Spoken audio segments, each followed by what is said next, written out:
This tutorial will cover managing tables and seating elements in your floor plans in Planning Pod. We'll go ahead and get started from the Library tab on your Planning Pod floor plan, and we're going to select the second option, which will give us all of our seating and tables.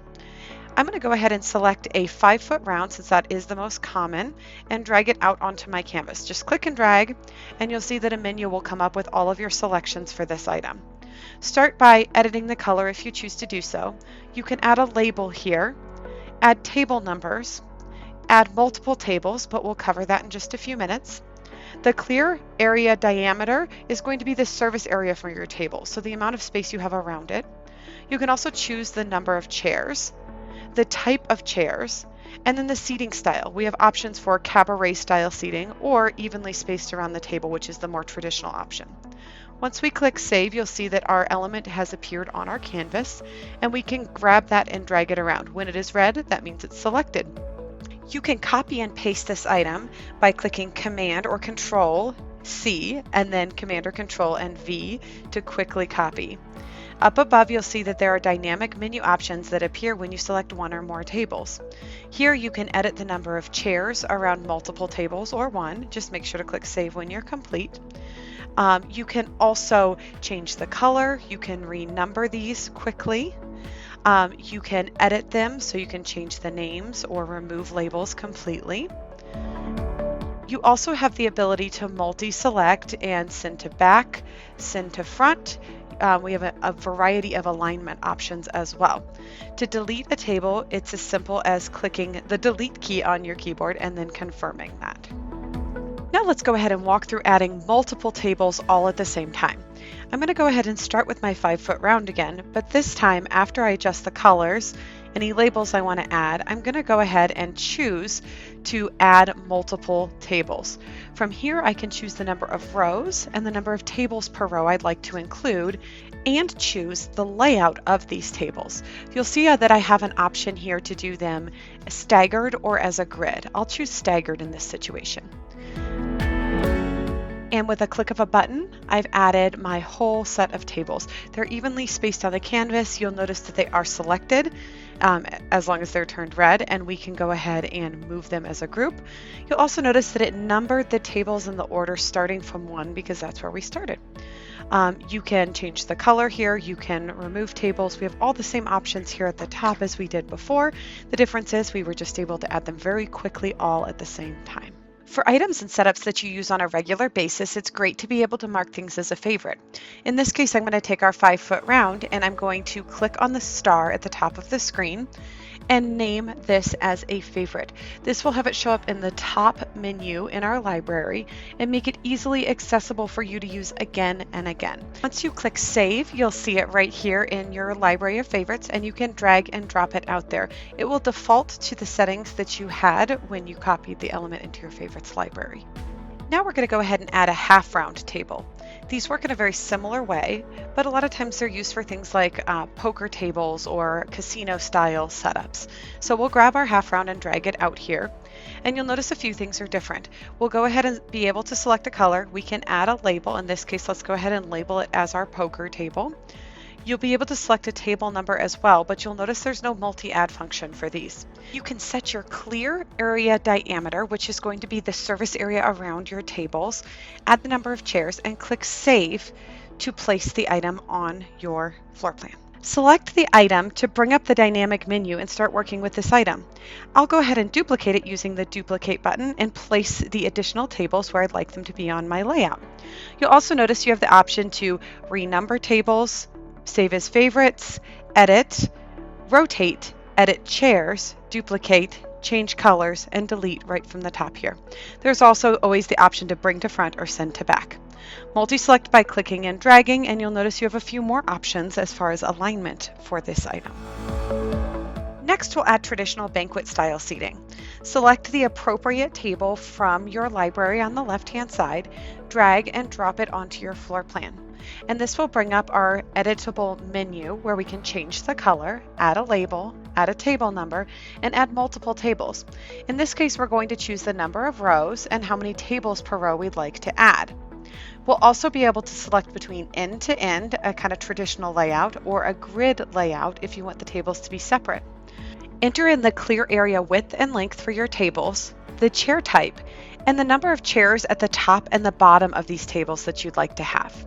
Once you click Save, it will apply these to your floor plan. Select one or more tables to open the menu at the top with all of the element options, including rotation, adding and removing chairs, and a variety of other helpful tools to help you quickly create the perfect setup. Seminar tables are commonly used for things like panel discussions, trainings, and other convention-type events. Just simply drag and drop a seminar table onto your floor plan. Fill out the form, including how many rows and tables per row you need for your training setup, grid or end to end, your clear area width and length, chair type, and the number of chairs you want to be included. This will add a very quick classroom setup to your floor plan. Select one or more of the tables to make changes like rotations, changing the color, adding or removing chairs, changing chair types, sending to the back, bringing to the front, or using any of the alignment tools. Choose the appropriate size square table from your library and click and drag to drop it onto your floor plan. Fill out the questionnaire, including the starting table number, a label if you choose, rows and number of tables per row, table layout pattern, your clear area width, and the number of chairs you want on each side of the table. This will quickly add your tables to your floor plan. Click to select the tables to bring up the dynamic menu in the upper left-hand corner, including options to add as a favorite, to edit, to rotate, to delete, to change colors, to duplicate, and to use all of the alignment tools. To add an oval table, simply select it from the library and drag it to your floor plan. Enter in the color, labels if you choose, table numbers, your clear area width, length, chair type, and the chair arrangement to add it to your floor plan. Make sure it's selected to access the dynamic menu on the top, including favorites, edit, rotate, adding chairs, duplicating, changing the color, and deleting the item. For those non-standard table sizes, we offer 3 different kinds of custom tables. We'll start with the round table. You'll simply drag it on, change the color, add labels, choose how many you'd like to add of your custom tables, and then you'll enter in the actual size of the table, the chair count, the type of chair, the seating style, and save. And just like that, you've got your custom round tables. When they're selected, you can access the dynamic menu to edit chairs, make copies, change colors, delete, send to back, bring to front, and use our great alignment tools. We'll follow the exact same process to add square and rectangular custom tables. Serpentine tables can be used end to end, typically used as a buffet, or as a circle. To start creating a serpentine table setup, just grab the correct section length, drag it and drop it onto your floor plan. Here you can choose to add a label if you choose. You can also choose to do end to end or make a circle. If you're doing end to end, you'll choose the number of tables that you want to add. From here, you can move this as a group if it's all selected, and when it's selected, you have options to use the dynamic menu in the upper left-hand corner.